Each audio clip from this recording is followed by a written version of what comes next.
Boa tarde, muito obrigado pela presença dos jornalistas, cinegrafistas, fotógrafos, técnicos de emissoras de televisão, de rádio, jornais, demais veículos que aqui estão. Agradecer à TV Cultura pela transmissão ao vivo desta que é a 84ª coletiva de imprensa aqui no Palácio dos Bandeirantes, em São Paulo. Hoje, com a participação do Bruno Covas, prefeito da capital de São Paulo, Patrícia Ellen, secretária de Desenvolvimento Econômico, Marco Vignoli, secretário de Desenvolvimento Regional, Sérgio Saleitão, secretário de Cultura e Economia Criativa, Vinícius Lumert, secretário de Turismo, Aildo Ferreira, secretário de Esportes, e também com a participação do Paulo Menezes, coordenador do Comitê de Saúde, o Centro de Contingência do Covid-19, e João Gabardo, coordenador executivo do Comitê de Saúde, o nosso Centro de Contingência do Covid-19, e Ana Carla Abrão, que é a coordenadora do Conselho Econômico do Estado de São Paulo.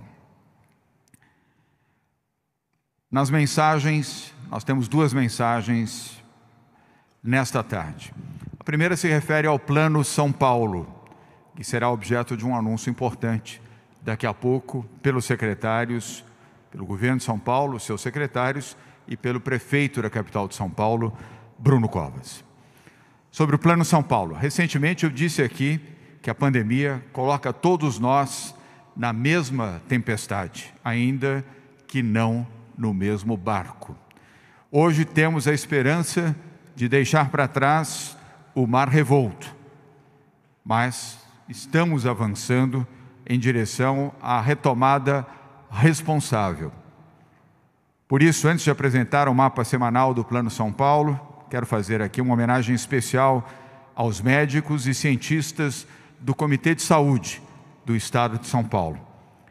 Eles são os nossos timoneiros, eles representam a nossa luz, eles nos orientam, classificam e nos dão a segurança dos caminhos que temos seguido ao longo de mais de 100 dias e continuarão a nos colocar no rumo certo para adotarmos os procedimentos certos para protegermos vidas. Por isso faço questão de citar nominalmente os nomes dos 19 membros do Comitê de Saúde do Estado de São Paulo. A começar por José Henrique Guerra, secretário da Saúde, que excepcionalmente não está hoje aqui na nossa coletiva, pois está fazendo exames médicos no Hospital Albert Einstein, do qual ele foi diretor durante 30 anos, aqui ao lado do Palácio dos Bandeirantes. José Henrique Guerra, Davi Wipp, Marcos Boulos, Luiz Carlos Pereira, Paulo Menezes, Carlos Carvalho, Júlio Croda, João Gabardo, Rodrigo Angerami, Esper Calas, Helena Sato, Luiz Fernando Aranha, Halcion Teixeira, Carlos Fortaleza, Dimas Covas, Benedito Fonseca, Osmar Medina, Geraldo Repli e o secretário de Saúde da capital de São Paulo, Edson Aparecido. A estes 19 colaboradores que, ao longo de quase 4 meses, abriram mão de suas obrigações pessoais, remunerações, para se dedicarem de forma solidária à saúde pública no estado de São Paulo e ajudaram a salvar vidas. Todos vocês, e nós temos aqui 2 integrantes desse comitê ao meu lado, Paulo Menezes e João Gabardo, ajudaram a salvar vidas. São Paulo já salvou mais de 70 mil vidas. 70 mil vidas foram poupadas no estado de São Paulo ao longo de 5 quarentenas que fizemos e ainda estamos e prosseguiremos em quarentena. Uma quarentena não mais homogênea, fundamentada no Plano São Paulo, mas que orienta as pessoas no melhor procedimento para salvarem suas vidas. Quero dizer que a gratidão do governo de São Paulo, e eu posso falar aqui em nome do Bruno Covas também, é a gratidão daqueles que praticam os valores da medicina e os valores da ciência. E São Paulo seguiu, segue e continuará seguindo as orientações da medicina e da ciência. A medicina praticada por estes profissionais é a medicina das evidências, é a medicina da verdade, sem concessões a ideologias, pressões ou propostas populistas. Sou testemunho de que cada estudo, cada avaliação, cada reunião, cada decisão deste Comitê de Saúde levou em conta, em primeiro lugar, o compromisso de salvarem vidas. No total, o sistema de saúde pública do Estado de São Paulo, estadual e os municipais, com médicos, enfermeiros, paramédicos, especialistas, salvou 225 mil vidas em hospitais públicos do Estado e dos municípios. Todos nós queremos deixar para trás essa tempestade, todos. Mas a travessia ainda não terminou. Por isso, nós não podemos e não vamos relaxar. Continuamos recomendando que as pessoas, se puderem, fiquem em suas casas, principalmente as pessoas dos grupos de maior risco, pessoas com mais de 60 anos, pessoas com comorbidades. Essas, se possível, devem permanecer em suas casas e poderão trabalhar remotamente. Aos que tiverem que sair, pelos seus trabalhos, pelos seus compromissos, sempre usando máscara. O Plano São Paulo segue em linha com o que temos anunciado ao longo de todas estas semanas, desde o seu lançamento. O início da redução da curva na capital, estamos chegando ao platô, quero deixar claro, na capital de São Paulo, não é no estado, é na capital. Também estamos administrando o aumento de casos no interior, conforme previsto e indicado aqui desde o início. E sempre com controle pleno da assistência de saúde. São Paulo não teve, não tem e não terá colapso de saúde. Ninguém deixou de ser atendido ou deixará de ser atendido em um hospital público estadual ou municipal no estado de São Paulo. E antes de avançarmos nos anúncios do Plano São Paulo, quero abrir aqui um parênteses para falar sobre o senador José Serra. Quero começar declarando o meu apoio à Lava Jato, como já fiz inúmeras vezes, quando prefeito da capital de São Paulo e quando governador do estado de São Paulo. Defendo a ampla e irrestrita investigação dos fatos, sempre que houver questionamentos envolvendo recursos e agentes públicos, mas jamais condenar por antecipação. A justiça existe para avaliar, julgar, e apenas depois da decisão da justiça é que nós poderemos nos manifestar plena e definitivamente. Vamos agora aos anúncios da mudança de fases do Plano São Paulo e dos protocolos de funcionamento dos setores da economia em nosso estado. Vou começar solicitando à secretária de Desenvolvimento Econômico, Patrícia Ellen, para que faça essa apresentação. Na sequência, nós teremos o Bruno Covas, o João Gabardo, o Paulo Menezes e o Marco Vignoli. E todos que estão aqui à frente estarão à disposição dos jornalistas para responder às perguntas. Então vamos, Patrícia Ellen, nessa coletiva de imprensa, ao anúncio da mudança das fases dentro do Plano São Paulo. Patrícia. Obrigada, governador. Então, estamos entrando aqui numa fase bastante importante, com a capital, aqui 2 regiões na região metropolitana, iniciando essa fase amarela, e vamos trabalhar aqui juntos também para a contenção da pandemia no interior. Iniciando na próxima página, nós estamos resgatando aqui qual que era a nossa classificação, a 4ª atualização que foi realizada do Plano São Paulo, que é a atualização vigente, onde nós temos aqui como o governador João Dória colocou, uma estabilização da pandemia na região que está em amarelo e uma atuação importante com medidas mais restritivas no interior, que são as regiões que estão em vermelho. E as regiões que estão em laranja aqui, que estão nessa fase de transição.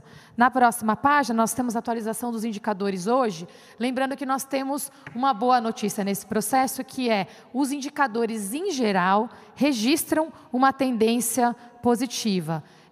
Na capacidade hospitalar, no estado de São Paulo, temos aqui 64% de ocupação média nos últimos 7 dias, com 20,2 leitos a cada 100 mil habitantes, um esforço que foi realizado nas últimas semanas, muito importante, para que pudéssemos estar nas condições que estamos hoje de atendimento da população, com 2 pontos preocupantes aqui, que são a ocupação na região de Campinas e na região de Ribeirão Preto. O secretário Marco Vignoli vai contar um pouco da atuação específica que estamos realizando nessas regiões também. Do lado direito da página, onde nós acompanhamos a evolução da epidemia, também vemos aqui a manutenção das internações no estado, com uma média aqui de decréscimo das internações nos últimos 7 dias com relação aos 7 dias anteriores de 3%, e de óbitos um decréscimo de 17%, em todo o estado, 7 dias com relação aos 7 dias anteriores, queda também que se registra de forma ainda mais acentuada também na capital.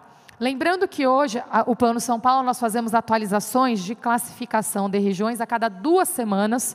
Então, a nossa próxima classificação, que vai substituir a classificação do dia 29 de junho, será realizada na próxima sexta-feira, mas nós temos compromisso com vocês também a cada 7 dias, se for necessário, realizar uma classificação extraordinária para endurecimento de medidas em regiões que precisem passar aqui para a etapa de alerta ou a fase vermelha. E, por isso, na próxima página, nós temos aqui, então, uma atualização em uma região específica, que é a região de Campinas, devido a esse crescimento da ocupação de leitos, né, que foi resultado também das últimas semanas de aumento de ocupação, de internações na região, e por isso nós temos aqui a reclassificação para a região de Campinas, para essa fase de alerta. Lembrando que a cidade de Campinas já estava respeitando os protocolos dessa fase, né, por uma medida de precaução muito correta, por sinal, do prefeito Jonas Donizete.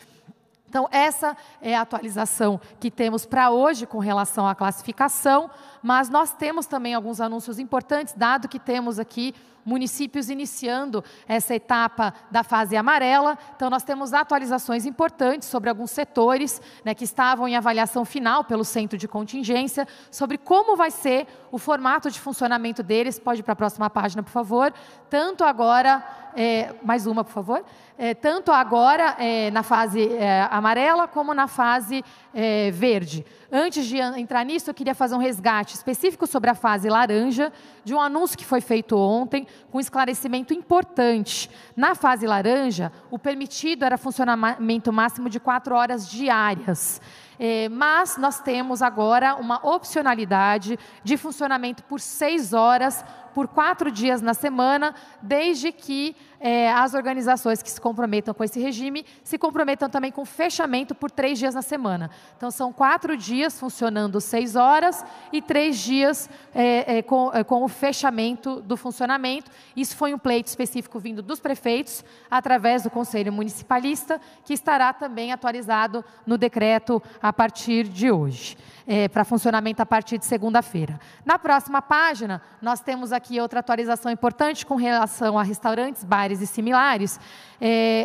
A capacidade de funcionamento é de 40% na fase amarela, né? Então, esse funcionamento agora para consumo local, a partir de segunda-feira, com funcionamento reduzido de 6 horas diárias até às 17 horas, em ambientes abertos ou ventilados, com limitação das operações exatamente esses ambientes e obrigatoriedade de assentos, obviamente também obrigatoriedade do uso de máscaras e adoção dos protocolos que estão sendo pactualizados com municípios. Essa é a regra geral aqui, obviamente, do governo do estado, e os prefeitos fazem essa pactualização e têm autonomia para fazerem restrições além das regras estabelecidas. Salões de beleza, a próxima página, é um momento muito importante, é um setor que tem sofrido muito com a crise. Então, na fase amarela, é permitido o funcionamento a partir de segunda-feira dos salões na capital, na região sudoeste e na região sudeste. Então, aqui no ABC, Itapecerica, os municípios, o secretário Vignoli vai trazer. Ocupação máxima de 40% e funcionamento reduzido de 6 horas, com obrigatoriedade do uso de máscaras e a adoção dos protocolos para esse setor. Os protocolos têm detalhamentos importantes, como, por exemplo, agendamento, como, por exemplo, distanciamento. Então, são protocolos que precisam ser cumpridos, conhecidos e implementados por todos nesse setor. Na próxima página, nós temos o outro setor, que tem um funcionamento previsto na fase amarela. Lembrando que academias no modelo tradicional estão previstas para funcionar na fase verde. Nessa etapa, o que elas podem ter de funcionamento, validado pelo centro de contingência, é uma ocupação máxima de 30% da capacidade total, funcionamento máximo de 6 horas, e as atividades individuais são permitidas, somente as individuais. Permitidas através também de agendamento, adoção dos protocolos específicos, uso de máscaras, agendamento prévio e também seguimento dos protocolos definidos, com destaque para a limpeza intensificada dos equipamentos 3 vezes ao dia e restrição do uso dos vestiários. O próximo setor, atividades culturais, convenções e eventos, também serão retomados parcialmente na fase amarela. Estamos falando especificamente na fase amarela para eventos com público sentado e distanciamento, capacidade máxima de 40%, funcionamento reduzido de 6 horas, adoção de protocolos específicos, uso de máscaras, compra antecipada online, assentos marcados e horários pré-agendados, com a restrição, suspensão do consumo de alimentos e bebidas e também controle de acesso.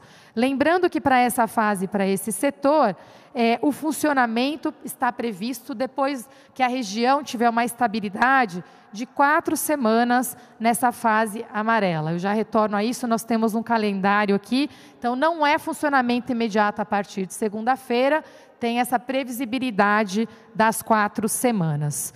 Na próxima página, nós temos a descrição de eventos com público em pé, que esses só podem passar a operar a partir da fase verde, com a ocupação máxima de 60%, também sempre com a adoção dos protocolos, compra antecipada, assentos marcados e horários pré-agendados. Esses eventos devem controlar o acesso e o número de pessoas, observando a lotação máxima. Para esses grandes eventos, somente na fase verde e também com uma estabilidade da região por 4 semanas. Para que isso fique claro, os 2 exemplos descritos, para a fase amarela na próxima página, nós temos aqui como funcionaria, no exemplo aqui, por exemplo, da capital, das regiões que estão em amarelo, a gente tem aqui a contagem de 4 semanas, né? Então, a previsão de início dessas atividades com público sentado, né, teatros, cinemas, seria a partir do dia 27 de julho, tá? Contando desde o início da fase amarela para essas regiões, que foi dia 29 de junho.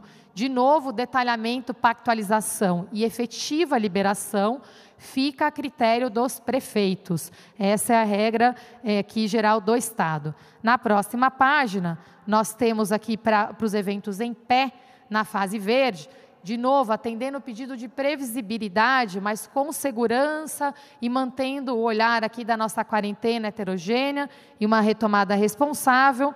São 4 semanas de estabilidade na fase verde, tá? Então, a previsão para eventos em pé, para que os públicos possam iniciar e os gestores, né, de eventos possam iniciar o seu planejamento, seria que a partir de outubro, do dia 12 de outubro, isso é um exemplo ilustrativo, com uma data prevista, com base nas análises que estamos realizando diariamente dos indicadores.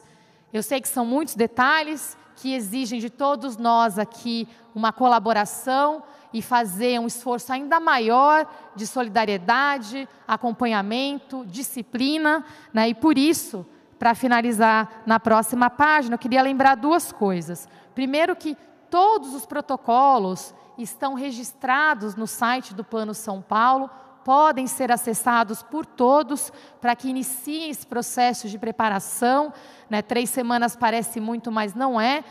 4 semanas, mesmo 3 meses para planejamento, precisamos iniciar esse processo para estarmos preparados, fazermos um trabalho da forma adequada.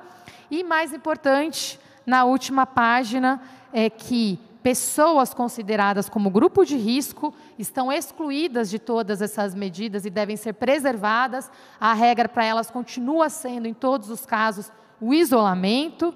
E, em todas as hipóteses, é recomendado o uso da máscara. Lembrando que essa quarentena heterogênea, que o Plano São Paulo, ele só vai funcionar com a colaboração de todos nós. Muito obrigada, governador. Obrigado, Patrícia Ellen, secretária de Desenvolvimento Econômico do Estado de São Paulo. Vamos agora ouvir o prefeito da capital de São Paulo, Bruno Covas. Boa tarde a todos. Eu queria aqui fazer uma breve apresentação sobre alguns números da cidade de São Paulo. Próximo. Aqui os números atualizados no último boletim da Prefeitura de São Paulo. Nós temos 272 mil pessoas que estão sendo monitoradas pela Prefeitura, através dos agentes de saúde das mais variadas UBSs da cidade de São Paulo, parentes de pessoas que estão com casos confirmados, pessoas com casos suspeitos, enfim, fazemos acompanhamento dessas 272 mil pessoas. Já são, na capital, 163 mil casos confirmados e 139 mil pessoas que já foram curadas. 7.400 óbitos confirmados e 5.300 óbitos suspeitos. Nós estamos com uma taxa de ocupação de UTI, de leitos de UTI, administrados pela Prefeitura em 55%. Próximo. Como a secretária Patrícia Ellen demonstrou, a capital permanece agora já por 7 dias consecutivos na fase amarela, e isso, os 5 índices que o Estado de São Paulo utiliza para classificar uma região, a gente tem tido bons resultados. Aqui começando com a capacidade em relação aos leitos de UTI, lembrando que aqui o Estado verifica não apenas os leitos da Prefeitura, mas também os leitos do próprio Estado e da rede privada. Então, quando eu falo em 55%, eu estou falando dos leitos, dos 1.340 leitos administrados pela Prefeitura. Quando a gente fala aqui em 66,5%, nós falamos dos leitos administrados pela Prefeitura, administrados pela rede privada e administrados pelo próprio governo do Estado de São Paulo. Aí, verificando os últimos 15 dias, a gente verifica que nos últimos 10 nós estamos abaixo dos 70% e, portanto, na fase amarela em relação a esse índice. Próximo. Em relação ao número de leitos por 100 mil habitantes, a gente está já com o índice da fase verde, da fase 4. Próximo. Aqui, em relação ao número de novos casos nos últimos 7 dias, quando comparado aos 7 dias anteriores, a gente vai oscilando entre dias que a gente fica na fase 3 e dias que a gente já fica na fase 4 verde. Próximo. Aqui a quantidade de internações, lembrando que quando o índice é 1, isso significa que a quantidade de 9 internações naquela semana é igual à semana anterior. A gente tem, nos últimos 15 dias, tido índices abaixo de 1, o que demonstra que a gente tem tido uma diminuição gradual na quantidade de novas internações na cidade de São Paulo e também em relação a esse índice. Nos últimos 15 dias, a gente tem o índice compatível com a fase 3 amarela. Próximo. Aqui, em relação ao número de óbitos na cidade, nos últimos 10 dias, a gente também tem índices relacionados à fase amarela, também nos últimos 10 dias abaixo de 1, ou seja, reduzindo a quantidade de óbitos na cidade de São Paulo. Próximo. Aqui a quantidade de leitos ocupados.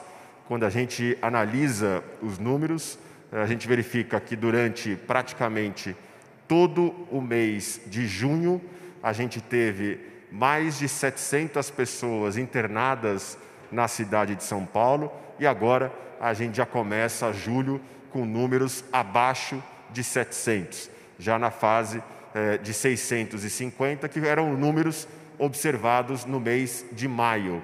Então a gente já começa agora em julho a ter números de ocupação de leitos de UTI, números absolutos compatíveis com o que nós tínhamos em maio, abaixo de 700 leitos ocupados na cidade de São Paulo. Próximo.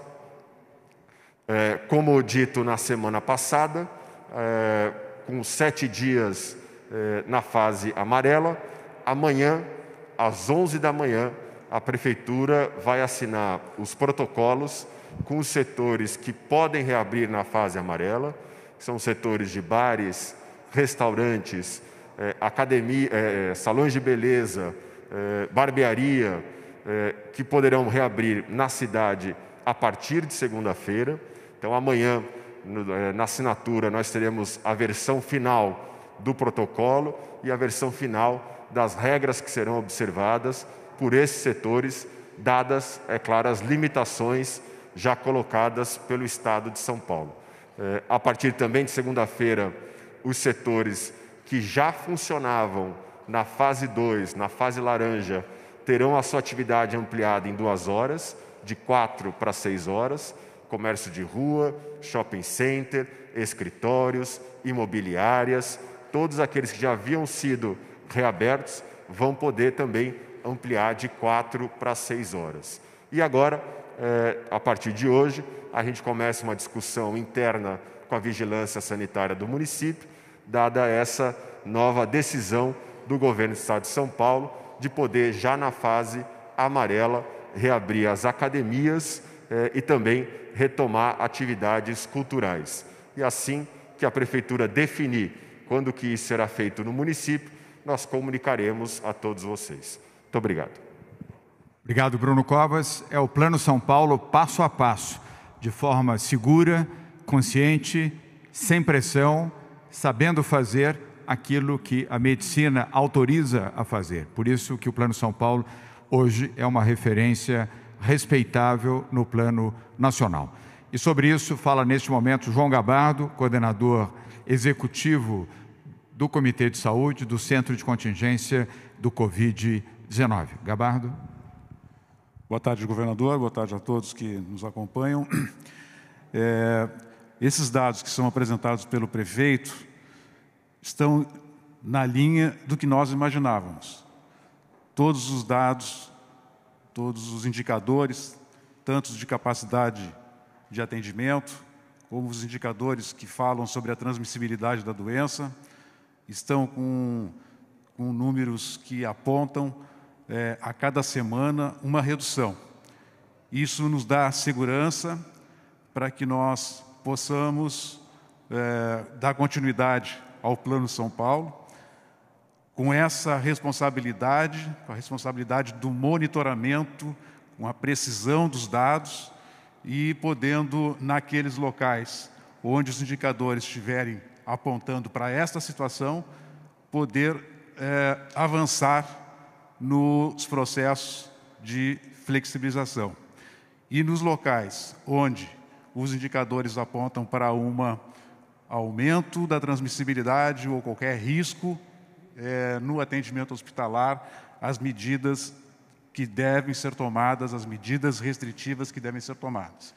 Eu só queria reforçar um slide que a secretária Patrícia já falou, que diz respeito às pessoas idosas com mais de 60 anos e às pessoas com doenças crônicas. Todas essas atividades que estão sendo agora flexibilizadas não mudam a recomendação do centro de contingência para que essas pessoas permaneçam em casa e que só saiam por necessidade. Então, aos idosos e às pessoas portadoras de doenças crônicas, todas as flexibilizações que estão sendo aqui anunciadas, elas mantêm ainda esta restrição. E o segundo ponto extremamente importante é o uso da máscara para qualquer uma dessas atividades, mesmo para as academias, que o prefeito Bruno Covas agora vai fazer a análise para ver em que momento que a prefeitura pode iniciar, uma vez que isso estava previsto para a fase verde e houve uma antecipação com muitas restrições para o funcionamento na fase amarela, funcionamento com ações que nós entendemos que são muito importantes do ponto de vista de segurança e sempre reforçando que de todos os hábitos que nós temos e que nós podemos ter de hábitos saudáveis, o fator mais significativo, aquele que traz mais impacto sobre a saúde da população, sobre a saúde das pessoas, sobre a preservação e prevenção de doenças, é a atividade física. Mais do que qualquer outra coisa, mais do que alimentação saudável, mais do que o hábito de não fumar, a atividade física é a que todas as pesquisas científicas mostram que tem o maior impacto sobre a saúde das pessoas. Então, a atividade física ela tem que ser analisada e tem que ser interpretada não como uma situação de lazer. A atividade física é uma situação que impacta na saúde das pessoas. Então, esses eram os aspectos que eu queria reforçar, governador. Obrigado, doutor João Gabardo. Vamos agora ouvir o doutor Paulo Menezes. Doutor Paulo, que é o coordenador do nosso Comitê de Saúde, do Centro de Contingência do Covid-19. Doutor Paulo. Muito obrigado, governador. Boa tarde a todos. Eu quero aqui enfatizar dois aspectos relacionados ao Centro de Contingência. O primeiro deles é a responsabilidade que cada membro sente em relação à saúde da população do Estado de São Paulo. É absolutamente marcante como todos têm o compromisso de avaliar as situações e colocar as propostas que têm sido acatadas pelo governo em função da saúde da população. O segundo é a absoluta autonomia que o Centro de Contingência tem para fazer essas avaliações e recomendações que o governador tem seguido à risca. Isso tem sido essencial também para o sucesso do Plano São Paulo. Eu queria chamar a atenção, a gente pudemos ver aqui a apresentação do prefeito Bruno Covas, de como o município de São Paulo está sendo bem sucedido, porque segue o plano, segue as recomendações do Centro de Contingência e trabalha intensivamente para que isso funcione. Acho que o Estado inteiro está trabalhando assim. E queria também lembrar que ontem nós pudemos ver o trabalho de pesquisa do professor Paulo Lotufo, avaliando excesso de mortalidade, comparando a capital de São Paulo com várias cidades importantes no mundo, que reforça, mais uma vez, como, seguindo as recomendações dos profissionais que trabalham no Centro de Contingência, nós estamos progressivamente conseguindo superar e enfrentar com sucesso a pandemia aqui no Estado de São Paulo. O comitê continua trabalhando e eu queria dizer não só sobre a questão das medidas de contenção da epidemia, mas também do cuidado das pessoas acometidas pelo Covid-19. Por exemplo, avaliando tratamentos que sejam de fato efetivos e recomendando tratamentos efetivos quando há evidência científica para isso. Então, acho que todos no centro de contingência continuam extremamente motivados para esse trabalho junto ao governo de São Paulo. Muito obrigado, governador. Obrigado, doutor Paulo Menezes, coordenador do nosso Comitê de Saúde. Queria, antes de passar ao Marco Vignoli, que é a última intervenção, precedendo as perguntas, saudar a presença do general Campos, secretário de Segurança Pública do Estado de São Paulo, já devidamente recuperado da Covid-19. Bem-vindo, general. Vamos agora a Marco Vignoli, secretário de Desenvolvimento Regional. Boa tarde a todos. Primeiro, dizer que nessa atualização do Plano São Paulo, pela primeira vez, nós conseguimos atingir índices de redução nos 3 índices de evolução da pandemia aqui no estado de São Paulo. Menos 5% na variação no número de casos, menos 3% na variação de internações e, de forma mais contundente, menos 17% no número de óbitos. Então, esses números, pela primeira vez atingidos, mesmo que ainda leves na variação de casos e internações e mais contundentes dos números de óbitos, demonstram o sucesso da implementação do Plano São Paulo. Sucesso hoje que aumenta as restrições na região de Campinas, assim como já fez em outras regiões do interior do estado de São Paulo, representando aí 10,17% da população do estado que tem as suas restrições aumentadas, algo que ao longo dos últimos dias nós já viemos alertando, que na semana passada o município de Campinas, acatando a recomendação do centro de contingência, já fez de forma responsável a sua restrição e que hoje, devido à capacidade hospitalar da região, entra para a fase vermelha. Avanço dos indicadores naqueles municípios e nas regiões que hoje estão na fase vermelha, portanto, no que tange à evolução da pandemia, também tem funcionado a fase vermelha para eles e eles têm melhorado nesse sentido, e avanço em 35% da população do estado, aqui na capital, no ABC e na região sudoeste de Itapecerica da Serra e Itabuão, vindo para a fase amarela. Se a ocupação do estado no início do Plano São Paulo era de 72,6%, hoje esse índice chega a 64%. Portanto, a ocupação de todo o estado de São Paulo foi reduzida ao longo desse período, significando também, em números absolutos, a melhora na condição da capacidade hospitalar no estado de São Paulo.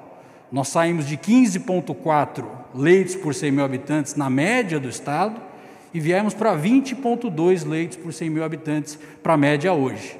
Um crescimento de quase 1/4 da capacidade do início da implementação do Plano São Paulo. Vindo rapidamente para as regiões em que nós vamos para a fase vermelha, por conta da capacidade hospitalar, uma delas que já se encontra, a região de Ribeirão Preto, e outra que vem agora, a região de Campinas, é importante trazer algumas informações. Na região de Campinas, nós já levamos 174 novos respiradores, investimos mais de 40 milhões de reais na saúde básica e de média complexidade também junto aos municípios, e colocamos 662 leitos novos e convertidos. Na região de Ribeirão Preto, 88 respiradores, mais de 10 milhões investidos e 145 novos leitos e também convertidos ao longo desse período. Mas é fundamental dizer, nós vamos seguir ampliando esses leitos, nós estamos dialogando com as duas regiões, quero registrar o trabalho responsável dos prefeitos das duas regiões, que fizeram o endurecimento no momento adequado, fizeram o aumento da capacidade hospitalar com os seus recursos e também com a parceria do Estado de São Paulo, e que nós vamos seguir ampliando essa capacidade hospitalar com o princípio de rapidez para que ele possa se tornar um leito usual e também da economicidade para que a gente possa ter esses leitos o mais rápido possível. Por fim, finalizando aqui a minha colocação, dizer que nenhuma dessas duas regiões vão ter a sua capacidade hospitalar comprometida. Ninguém ficou sem atendimento no estado de São Paulo até agora e ninguém ficará até o final. Portanto, nós vamos ampliar a capacidade hospitalar da região de Ribeirão Preto, da região de Campinas e também do município de Itaquaquecetuba, que foi recomendado para vir para a fase amarela, para a fase vermelha, perdão. Era isso, governador. Muito obrigado. Muito obrigado, Marco Vignoli, secretário de Desenvolvimento Regional. Vamos agora às perguntas presenciais inicialmente, começando com a TV Record. Com você, Daniela Salerno. Daniela, boa tarde. Obrigado pela sua presença. Sua pergunta, por favor. Boa tarde a todos. Foram várias mudanças aqui citadas pelo Plano São Paulo, não só sobre o horário de funcionamento, que muda de 4 para 6 horas, ampliando, mas também a academia, que seria a fase verde, vem para amarela, e atividades culturais, que seria na azul, a última fase, para também agora na fase amarela, depois de tantos dias seguidos nessa fase. Eu queria entender se isso foi um pleito dos setores, entendendo inclusive que essas fases poderiam demorar muito além do previsto e por isso com uma preocupação também econômica a essa antecipação, com todos os cuidados, ou se inclusive os números são positivos para o Estado, que pôde aí ter esse remanejamento. Também gostaria de entender em relação ao grupo de risco, muito comentado aqui desde o início, se para essas pessoas a recomendação é sair apenas quando tiver uma vacina, quando que essas pessoas podem ter aí alguma recomendação diferente? E falando em vacina, governador, uma última pergunta, se me permite, sobre a Anvisa, se veio a autorização tão esperada. Obrigada. Obrigado, Daniela Salerno, da TV Record. Começo respondendo pela terceira. Ainda não recebemos a autorização da Anvisa. Falei ontem com o Dimas Covas, presidente do Instituto Butantan, que é a referência no contato com a Anvisa. A expectativa é que a qualquer momento a Anvisa deve oferecer esta confirmação e autorização para darmos sequência a esta terceira fase, até porque não há nenhuma razão para que isto não aconteça, tanto quanto no caso da vacina de Oxford. Vamos agora à primeira das suas 3 perguntas, que é sobre as fases.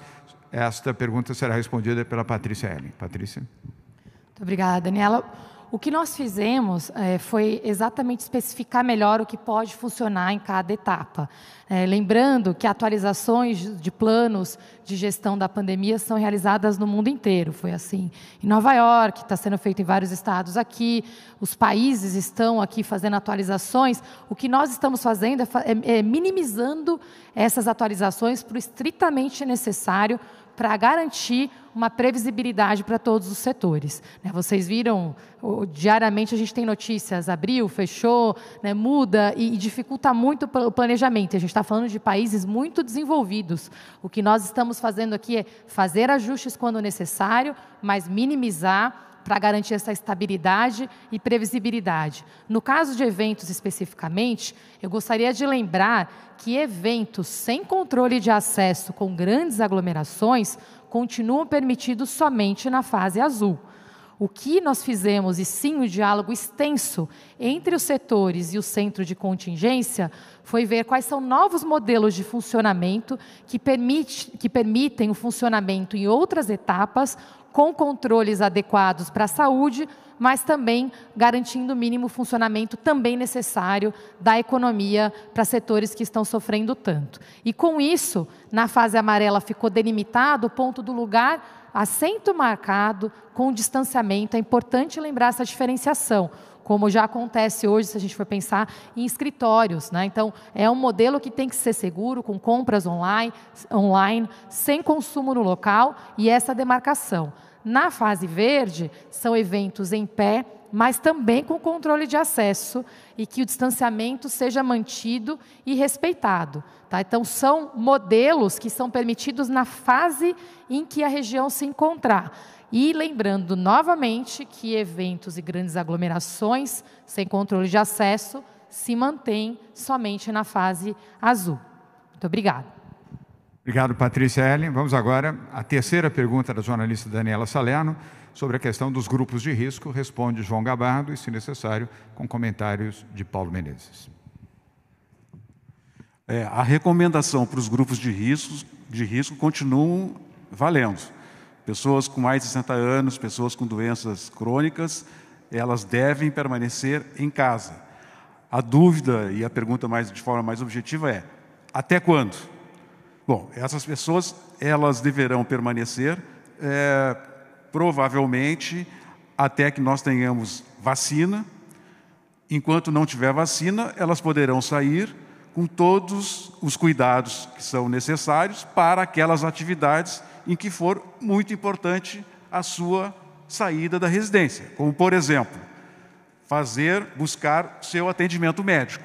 Não existe nenhuma indicação para que as pessoas deixem de consultar os seus médicos, façam os seus exames preventivos, cuidem da sua saúde em função do isolamento. O risco dela permanecer em casa sem um acompanhamento médico é maior do que o risco dela sair para fazer o seu acompanhamento. Até porque hoje todos os hospitais, as clínicas, os médicos utilizam-se de mecanismos de proteção para poder atender os seus pacientes de uma forma organizada, com agendamento, procurando não haver aglomeração de pessoas, contato de pessoas que possam estar doentes. Então, para essas atividades, as pessoas podem e devem sair da sua residência.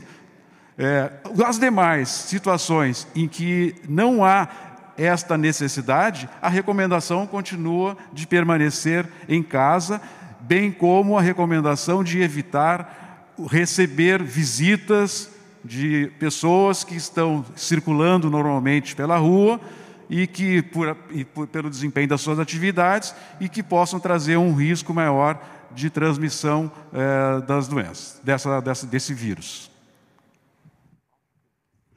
Então, completa a resposta. Daniela Salerno, muito obrigado pelas suas perguntas. Vamos agora para a CNN com Bruna Macedo.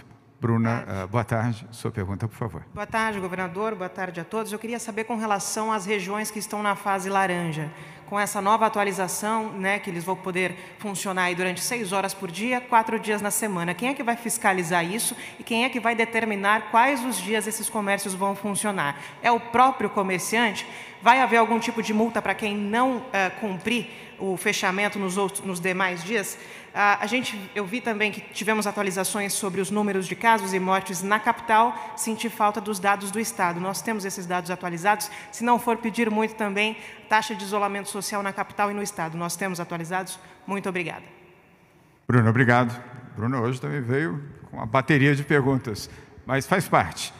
Vou pedir a Patrícia Ellen para responder 2 das suas 3 perguntas, o índice de isolamento, as fases e a questão dos dados com o Dr. Paulo Menezes. Então, Patrícia. Bom, sobre o comércio, foi um pleito dos prefeitos, do próprio comércio, de controlar a pandemia fechando 3 dias e operando 4 dias para ter uma operação de 6 horas que, segundo eles, seria melhor também para o negócio. O Centro de Contingência, pelo ângulo de saúde, determinou que seria um modelo adequado, mas a pactuação é feita com os prefeitos, nos municípios. A definição se terá um horário específico, variação por setor, também é feita com os prefeitos. Muitos prefeitos estão utilizando essa oportunidade para otimizar fluxo, evitar aglomerações. Então, os prefeitos têm essa autonomia para fazer essa gestão, essa pactualização e também a fiscalização desse processo. A taxa de isolamento da capital é de 46%, do estado de 45%. E queria só mais um esclarecimento para aproveitar, junto com os eventos culturais, eu não especifiquei, estava na nota de rodapé pequeno, mas a gente está falando de museus, galerias de arte, acervos, bibliotecas, teatros, cinemas, salas de espetáculo, tá? Essa aqui é a definição. E para os eventos do setor comercial, de negócios, nós estamos falando de feiras, convenções e congressos, só para a gente esclarecer o que é cada uma dessas categorias. Muito obrigada. Obrigado, Patrícia. E vamos à terceira pergunta da Bruna Macedo, da CNN, sobre os dados. O processo de síntese dos dados diários para o Estado de São Paulo, ele é um processo que a gente chama de automatizado do ponto de vista de TI. Nós trabalhamos com um volume muito grande de dados. Hoje nós temos entre pessoas que já foram suspeitas e casos confirmados um banco de mais de 1 milhão de registros, de forma que tem que se trabalhar de uma forma automatizada a extração diária dos dados. Hoje de manhã tivemos um problema nesse sentido, não conseguimos ainda concluir a extração dos dados diários para casos confirmados. Conseguimos sim concluir manualmente a atualização de óbitos. Então, hoje, de ontem para hoje, tivemos confirmados 343 óbitos no estado de São Paulo. Assim que nós concluirmos esse processo técnico, nós vamos divulgar, ainda hoje eu espero, os números para casos confirmados do dia. E estarão no site também à disposição, não só dos jornalistas, como também do público de forma geral. Bruna, muito obrigado pelas perguntas. Lembrando que agora a pergunta da TV Cultura, o jornalista Maria Manso, depois Bruna Lima, do Correio Brasiliense, é uma pergunta virtual, a Bruna está em Brasília, na sequência Rádio Capital e SBT. Neste momento, Maria Manso, boa tarde, sua pergunta, por favor. Boa tarde a todos. O Estado recomenda que bares e restaurantes fiquem abertos até às 5 da tarde, mas aqui na capital o setor tem pedido encarecidamente à Prefeitura que esse horário seja estendido até às 10 da noite, pela própria configuração da vida gastronômica da cidade. Eu sei que o senhor vai assinar os protocolos amanhã cedo, mas eu estou recebendo muitos pedidos em relação a essa definição, se o senhor puder adiantar se a Prefeitura vai ou não. E ainda em relação à comida, a gente entende que exatamente autorizar as pessoas a começarem a se alimentar fora de casa é um risco a mais, por isso todos os cuidados. Mas aí eu queria entender por que é que bares e restaurantes as pessoas vão poder tirar a máscara para comer e nos eventos elas não vão poder. Mesmo dentro de teatros, por exemplo, que tem ali uma lanchonete, na Sala São Paulo tem uma lanchonete, isso não vai ser permitido, por favor? Maria Manso, vamos às duas respostas, começando pelo Bruno Covas, naquilo que é mais substantivo, e na complementação a Patrícia Ellen e, se houver o desejo, do Paulo Menezes, como médico e coordenador do Comitê de Saúde do Estado de São Paulo. Bruno? Olha, a informação que a gente tem aqui do Estado, a secretária Patrícia Ellen pode até confirmar, é que o decreto do Estado amanhã constará a obrigatoriedade das 17 horas. Então, a partir do momento que é uma obrigatoriedade, é necessário que os municípios sigam essa determinação. Então, amanhã o decreto deve ser alterado para constar esta obrigatoriedade das 17 horas. Obrigado, Bruno. Vamos então agora... Sim, desculpe. Patrícia Ellen, depois Paulo Menezes. Confirmando a informação do prefeito Bruno Covas com relação ao Estado. E um esclarecimento, bares e restaurantes, se um cinema tem um bar, um restaurante anexado, funciona a regra de bares e restaurantes. O que não pode é consumir o alimento dentro das salas de cinema, de teatro. E aí, lembrando, qual que é o objetivo dessa primeira abertura? As pessoas estão voltando, as pessoas que precisam voltar ao trabalho precisam comer. Então, é todo um processo. O setor de bares e restaurantes precisa funcionar minimamente, mas com critérios de segurança. Ainda temos uma pandemia para controlar, então é tudo feito de acordo com o que é necessário, para, de um lado, acolher as necessidades do setor, mas sempre respeitando as regras da saúde, porque ainda estamos num momento de transição onde a nossa grande prioridade é proteger vidas. Muito obrigada. Obrigado, Patrícia. E agora sim, Paulo Menezes complementando. Lembrando que Celso Leitão, Vinícius Lumertz, Aildo Ferreira, Ana Carla Abrão poderão também ser indagados pelos jornalistas que aqui estão. Paulo? Uma complementação rápida é de que o centro de contingência tem como principal preocupação, como eu mencionei, tentar impedir, se possível, a transmissão do vírus. Então, as situações que foram descritas estão relacionadas com isso. O protocolo estabelecido para restaurantes e bares nesse momento, quando é possível retomar, eles prevêem o distanciamento, prevêem que as pessoas estejam sentadas e elas só retirem a máscara para comer ou para beber naquele momento. Então, acho que é uma medida que ainda mantém a segurança das pessoas e reduz a possibilidade de transmissão do vírus. Obrigado, doutor Paulo Menezes. Eu apenas complemento, Maria Manso, passo a passo. Um passo de cada vez. E por isso que o Plano São Paulo funciona bem, porque nós não precipitamos. Planejamos, e adotamos medidas, mas sem precipitação. Passo a passo, com controle, assim poderemos evoluir e atender a recomendação da saúde e o desejo de melhorar a economia, a recuperação de empregos e atender aqueles que precisam destes empregos para viver. Vamos agora a Bruna Lima, jornalista do Correio Brasiliense. Bruna, boa tarde, você já está em tela, você está na capital federal. Me escutam? Sua pergunta, por favor. Boa tarde. Eu gostaria de saber, São Paulo, né, é um estado que primeiro começou a sentir os impactos da doença aqui no Brasil.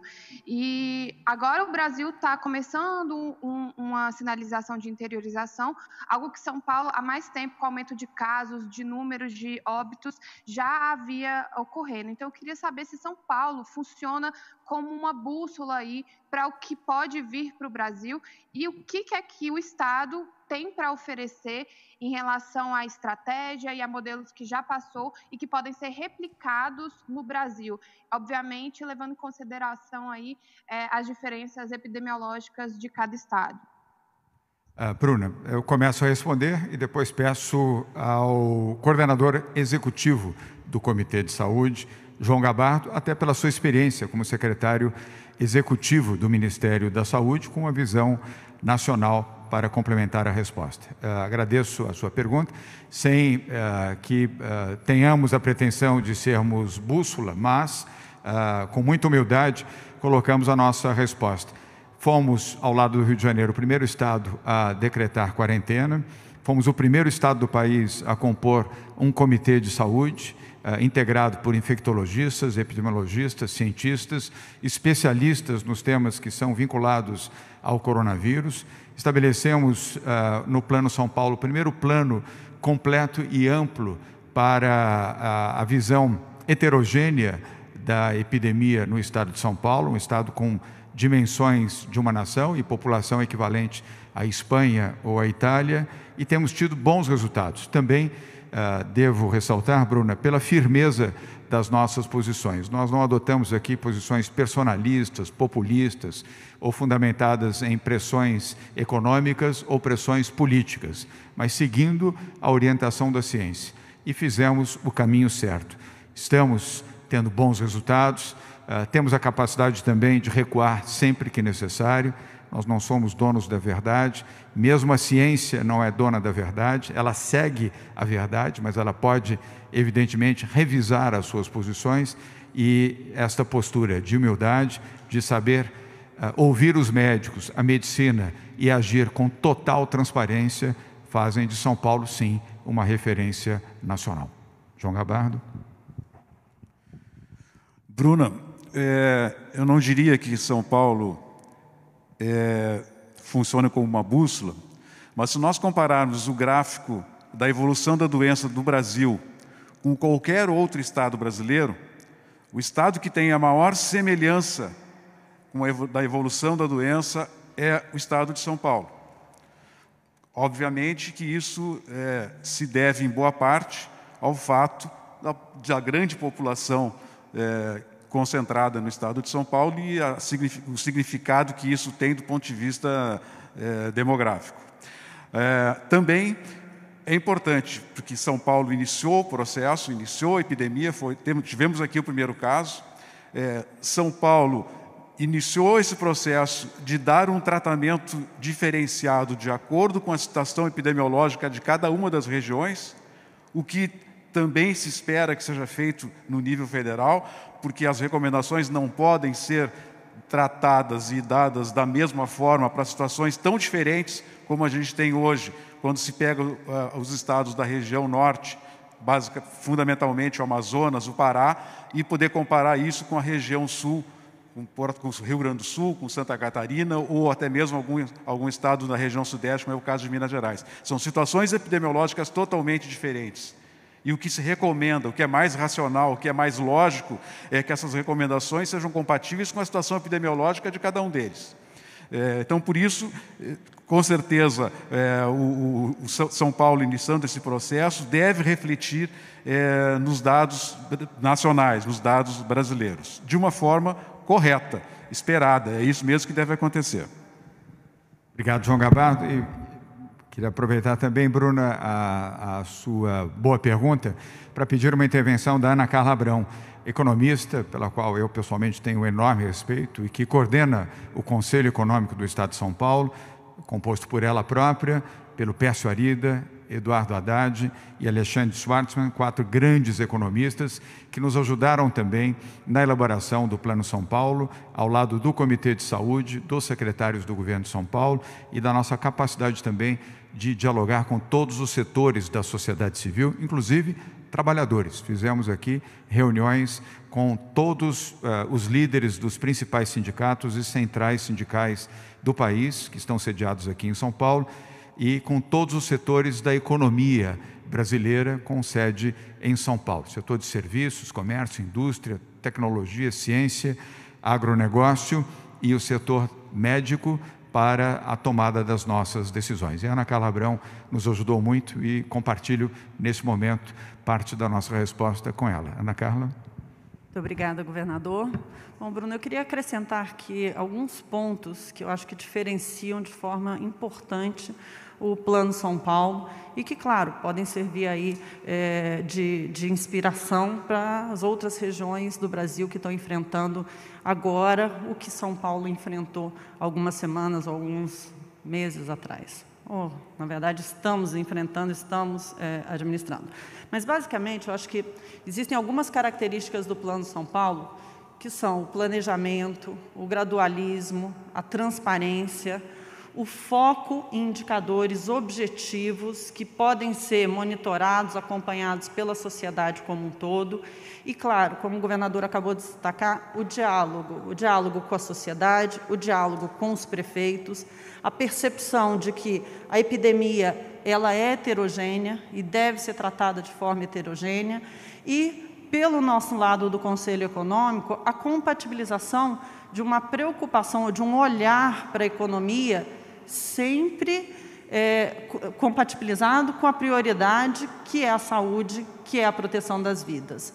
Então, todo esse processo de construção do Plano São Paulo, ele resultou no que a gente está vendo agora, que é um plano que é dinâmico, ele caminha, ele flexibiliza mais, ele se aprimora a partir do diálogo e da percepção dos números que estão saindo diariamente, mas, acima de tudo, ele consegue dar previsibilidade, ele consegue garantir o engajamento da sociedade, do setor privado, para que todos possam responder a esse processo, que, afinal de contas, depende de todos nós. Então, toda essa comunicação, planejamento, transparência, o gradualismo, vai garantindo confiança por parte da sociedade e a gente começa a ver agora alguns sinais, inclusive, de recuperação econômica que vêm vinculados a essa flexibilização muito gradual, feita de forma segura, mas, acima de tudo, feita com base em indicadores objetivos e que podem ser acompanhados por toda a sociedade, e isso faz uma diferença enorme do ponto de vista econômico, porque, acima de tudo, a previsibilidade faz uma diferença enorme num momento tão incerto como esse que a gente está vivendo. Muito obrigado, Ana Carla Abrão. Muito obrigado, Bruna Lima, do Correio Brasiliense. Nós vamos tirá-la agora aqui de tela. Você continua acompanhando aí de Brasília a coletiva. Pela ordem, nós teremos a Rádio Capital, o SBT, TV Gazeta e depois TV Globo e Globo News. Neste momento, a palavra para a sua pergunta é da Carla Mota, da Rádio Capital. Carla, boa tarde. Boa tarde, por favor. Boa tarde a todos. No Rio de Janeiro, ontem, a gente percebeu que houve uma certa aglomeração com a reabertura aí de bares e restaurantes. Eu queria saber qual tem sido a preocupação de vocês com relação a isso, o que vai acontecer a partir da próxima semana para evitar esse tipo de ocorrência. Quero aproveitar também para pedir um comentário do governador sobre o veto do presidente Jair Bolsonaro sobre máscaras em espaços públicos. Muito obrigada. Começo pela segunda. Ele foi coerente com ele mesmo. O presidente Bolsonaro não usa máscara, não recomenda o uso de máscara, não recomenda o isolamento social, adora cloroquina. O presidente Jair Bolsonaro foi Jair Bolsonaro ao fazer esse veto. Mas o veto não se aplica aos estados. Os estados têm autonomia por determinação do Supremo, portanto, com base legal. Aqui em São Paulo, a máscara é obrigatória para o governador, para o prefeito e para todos os cidadãos que vivem no estado de São Paulo. E por quê? Porque aqui nós gostamos da vida, apreciamos a vida e queremos viver. A segunda, ou melhor, a sua primeira pergunta sobre aglomeração, vou pedir à Patrícia Ellen com comentários do Sérgio Saleitão. Lembrando que São Paulo, nenhuma parte do estado teve aglomeração em restaurantes, porque o fato ainda virá a partir da próxima semana, mas entendo que você se refere ao que já ocorreu em outras cidades, em outros estados brasileiros. Patrícia e, na sequência, Sérgio Saleitão. Seguindo exatamente a linha do que o governador colocou, nós estamos aqui, nossa prioridade é preservar vidas. Então, não é se abrir, mas é quando e como. Né? Então, lembrando que a maior parte do estado, onde nós temos uma presença relevante da pandemia e com crescimento, ou ainda não chegou na mesma estabilidade que nós vemos na capital, essas regiões estão na fase laranja ou na fase vermelha. Em ambas, esse protocolo de bares e restaurantes não está permitido. E na fase amarela, nós vamos fazer questão de deixar isso bem destacado na atualização do decreto, aglomerações continuam proibidas, e aglomerações é só para a fase azul. Né? Isso vai estar bem claro ali no protocolo estabelecido. Bares e restaurantes é com assento, então é para a gente ir, sentar e comer. É um momento muito importante que exige a nossa colaboração. Todos nós estamos ansiosos para sair de casa. Todos nós estamos ansiosos para celebrar com os amigos, mas nós não estamos no momento de celebração. Nós estamos no momento de solidariedade, de entender os protocolos e de cumprir esses protocolos. Então, nós vamos no restaurante para comer, sentar e voltar. É realmente esse o momento que nós estamos vivendo agora. E se isso não acontecer, o Plano São Paulo, como a economista Ana Carla colocou aqui, tem os gatilhos para retrocedermos. Os dados vão mostrar isso. Então, o isolamento ainda é incentivado, a máscara também. E se nós não cumprirmos os protocolos, vai acontecer o que aconteceu com regiões que foram exceções, que não cumpriram as regras do momento adequado e tiveram que retroceder. Tá? A maioria dos prefeitos seguiu a risca, então esse papel de liderança dos prefeitos aqui nesse momento é fundamental, mas o papel de cada um de nós também. E por isso o respeito do horário até às 5 da tarde e o respeito dos protocolos que estão sendo estabelecidos também. Perfeito. Obrigado, Patrícia. Sérgio Saleitão, deste lado. Obrigado, Sérgio. governador. Eu gostaria apenas de frisar que não há termo de comparação com o que nós vimos em outros lugares. Aqui em São Paulo, todas as medidas são tomadas a partir de um amplo trabalho de análise de referências internacionais, de estudos, de pesquisas, com todo rigor, com todo cuidado. Isso envolve a equipe do governo de São Paulo, os médicos especialistas que compõem o centro de contingência, e tudo que está sendo anunciado hoje aqui, e foi anunciado anteriormente, é baseado nesse trabalho intenso, profundo, e que tem como preocupação principal preservar as vidas dos cidadãos do estado de São Paulo. Então, os protocolos, tanto o geral quanto os específicos, foram formulados justamente para evitar riscos, para reduzir riscos e para preservar as vidas das pessoas. Então, todas as medidas estão pensadas com este propósito. Por isso, inclusive, as medidas anunciadas aqui de restrição de taxa de ocupação, de horário de funcionamento, as exigências em relação ao uso de máscara, ao agendamento de visitas, à compra online de ingressos, enfim, tudo pensado para que não haja aglomerações e que possamos reduzir os riscos e preservar as vidas das pessoas. Obrigado, secretário. Sérgio Saleitão. Carla Mota, muito obrigado mais uma vez pelas perguntas. Vamos agora ao SBT, TV Gazeta e depois TV Globo, Globo News. Pela ordem, Fábio Diamante, do SBT. Fábio, boa tarde. Sua pergunta, por favor. Boa tarde, governador. Boa tarde a todos. Governador, a minha primeira pergunta é em relação ao Plano São Paulo. Essa liberação futura dos eventos culturais, eu queria saber se os eventos esportivos estão incluídos, porque eu entendo que um jogo do Campeonato Brasileiro de Futebol é um evento de grande porte, mas um jogo de vôlei, por exemplo, um evento esportivo de ligado a algum esporte olímpico, por exemplo, ele é um evento muito menor. Queria saber se esses eventos eles estão incluídos, aproveitando a questão do esporte. Os outros esportes não conseguiram ainda voltar aos treinos, como o futebol, que foi autorizado ao governo. Queria saber quando isso vai ser autorizado pelo governo, até estamos aí caminhando para uma Olimpíada o ano que vem. Uma segunda pergunta que eu queria fazer para o prefeito, saindo um pouquinho da questão da Covid, em relação ao ex-governador José Serra. Prefeito, o senhor sempre teve uma posição bastante dura nos casos de corrupção envolvendo o seu partido. O senhor se pronunciou em relação ao Aécio Neves uma vez, ou ele, ou o senhor. Queria saber se o senhor tem esse mesmo posicionamento em relação ao José Serra. Juridicamente, ele está exatamente na mesma situação agora do que o Aécio Neves. E, desculpe, uma terceira, o abuso é que me surgiu agora. O senhor falou, governador, na questão das máscaras, e o presidente da República, o senhor disse aí, as máscaras valem para o prefeito, para o governador. Queria saber se vale para o presidente também em São Paulo. Se o presidente Bolsonaro vier sem máscara, se ele vai ser multado. Obrigado. Fábio Diamante gosta de fazer perguntas fáceis. Vou começar, mas não fugimos das respostas aqui. Sejam as boas, sejam as difíceis perguntas. E vamos começar de trás para frente. Em relação a máscaras, aqui é lei.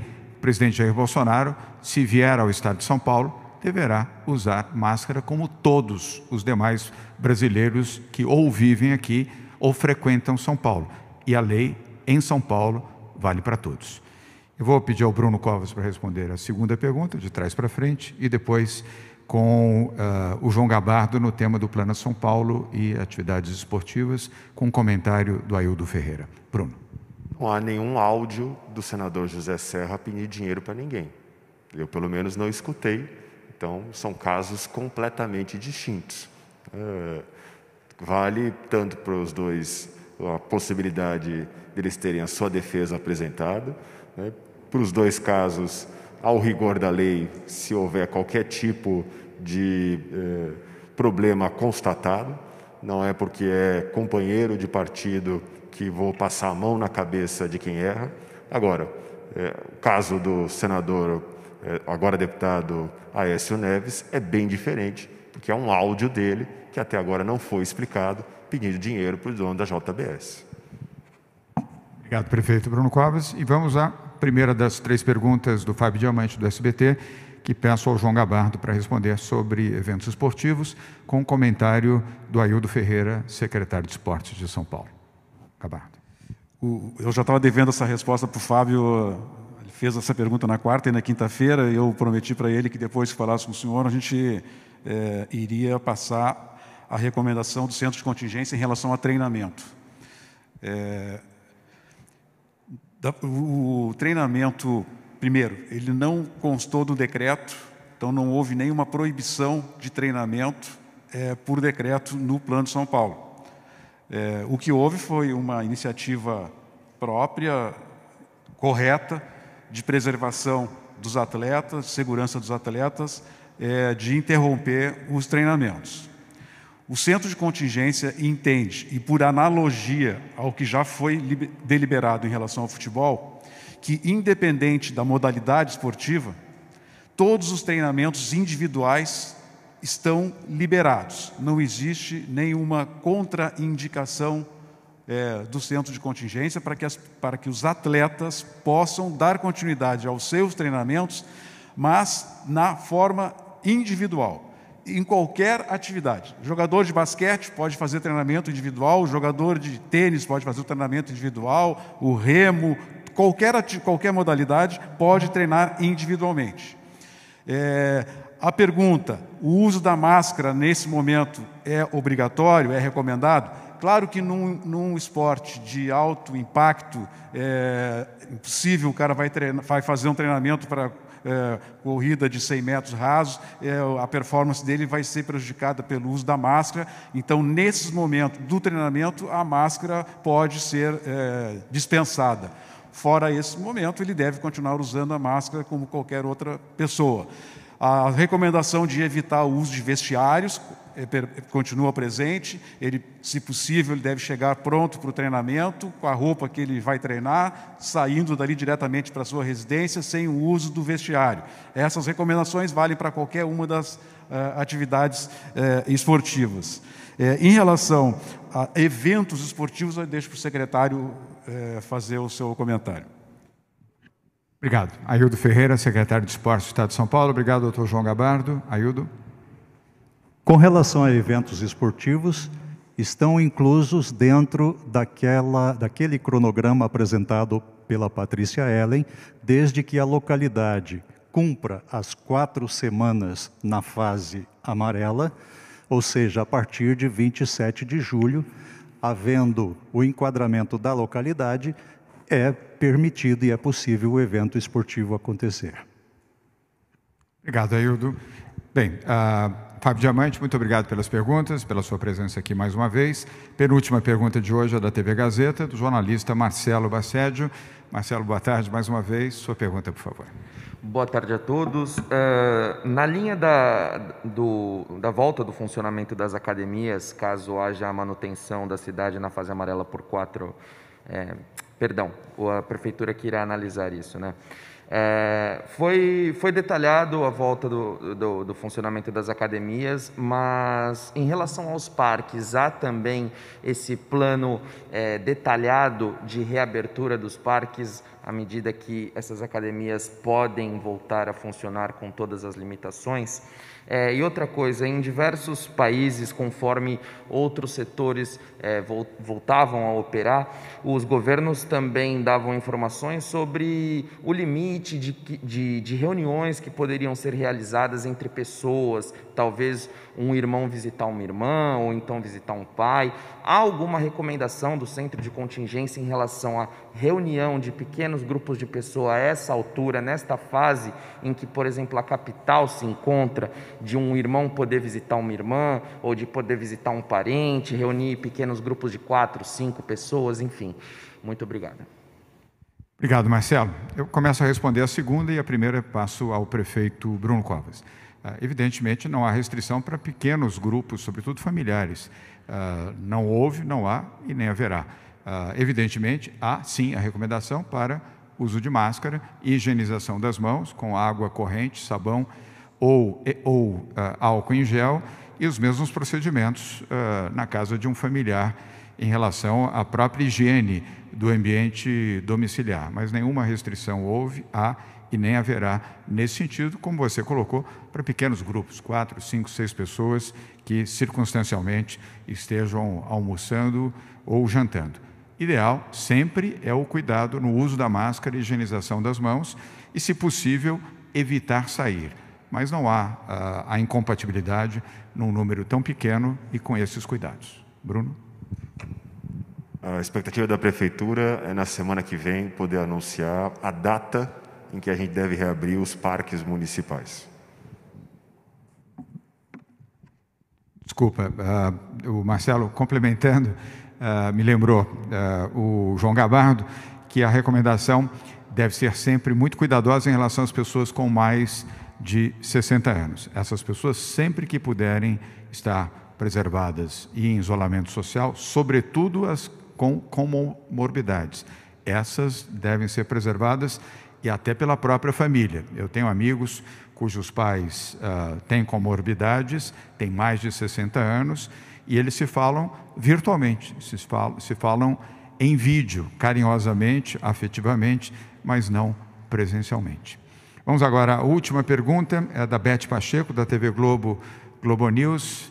Beth, prazer em tê-la aqui mais uma vez. Boa tarde. Sua pergunta, por favor. Boa tarde a todos. Minha pergunta para o secretário de Cultura.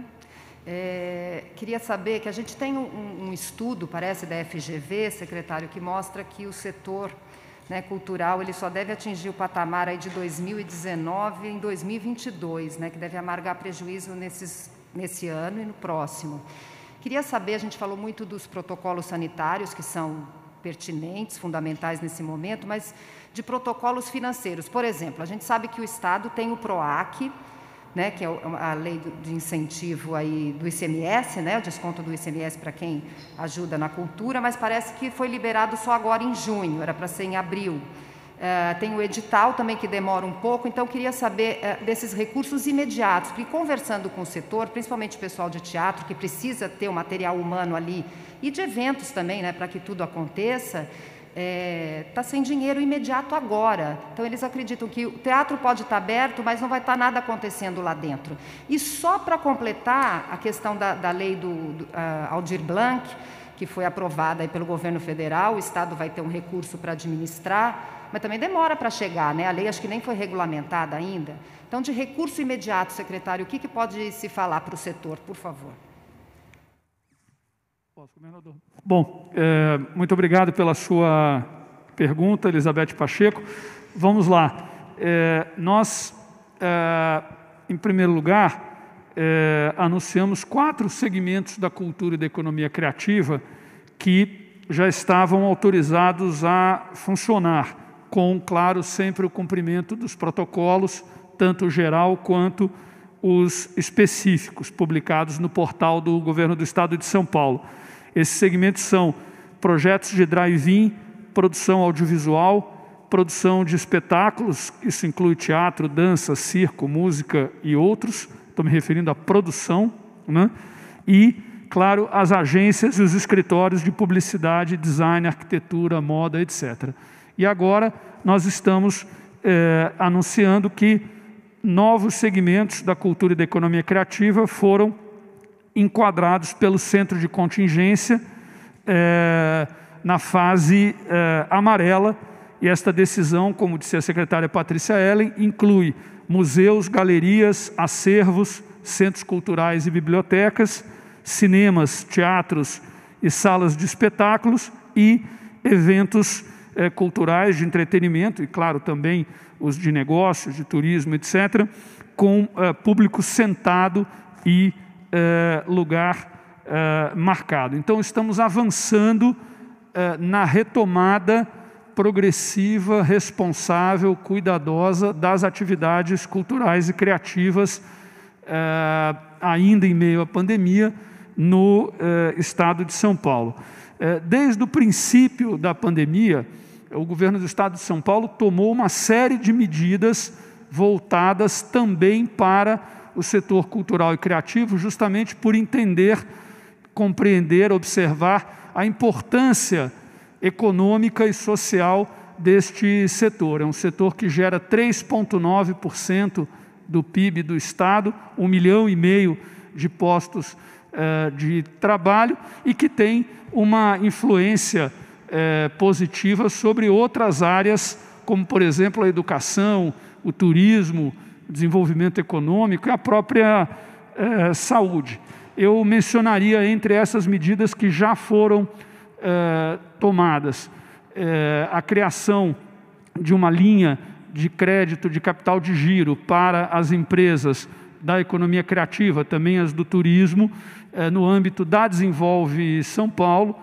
Nós também criamos, no âmbito do Banco do Povo, uma linha de crédito, de microcrédito, para pequenas e microempresas da economia criativa e também do setor de turismo e de outros setores afetados pela crise gerada pela pandemia. Nós já colocamos em funcionamento o PROAC ICMS, anunciaremos na semana que vem o PROAC editais com um valor recorde. Já estamos nos preparando para implementar as linhas derivadas da Lei 14.017/20, que você mencionou. Teremos um investimento no Estado de São Paulo de 566,2 milhões de reais, com recursos oriundos desta lei, que é uma medida muito positiva.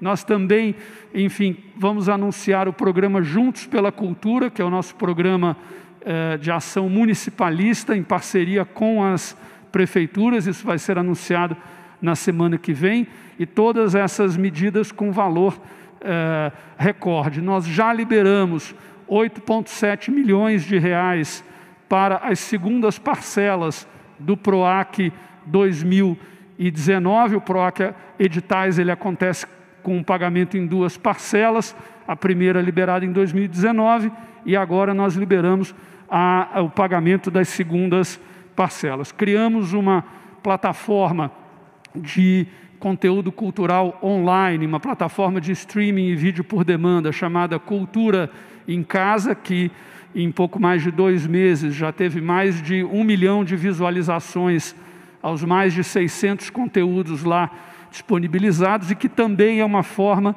de geração de renda e oportunidades para o setor cultural, na medida em que os conteúdos são licenciados e os profissionais, então, remunerados. O Estado de São Paulo já investiu no setor cultural e criativo, no primeiro semestre de 2020, mais de 10 vezes o que o segundo Estado brasileiro que mais investiu nesse setor investiu.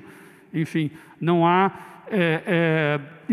comparação possível com outros estados brasileiros, porque aqui nós temos uma política pública de cultura consistente, reconhecemos a importância estratégica do setor em termos econômicos e sociais e estamos, na medida do possível, realizando os programas, as ações e os investimentos necessários. Obrigado, Sérgio. Beth, o prefeito Bruno Covas também quer complementar a resposta à sua pergunta. Bruno.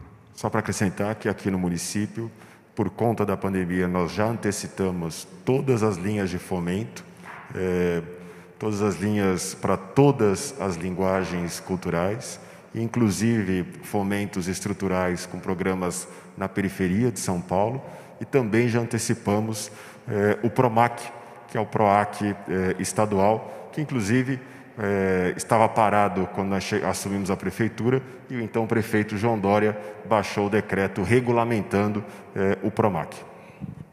Obrigado, Bruno. E Beth, em São Paulo nós somos aliados da cultura e inimigos do vírus. Bem, muito obrigado a todos pela participação nessa 84ª coletiva de imprensa. Obrigado aos que estão em casa nos acompanhando. Voltaremos na próxima segunda-feira. Por favor, se protejam. Os que puderem, fiquem em casa. E sempre que você tiver que sair, use máscaras. Obrigado. Fiquem com Deus. Bom final de semana.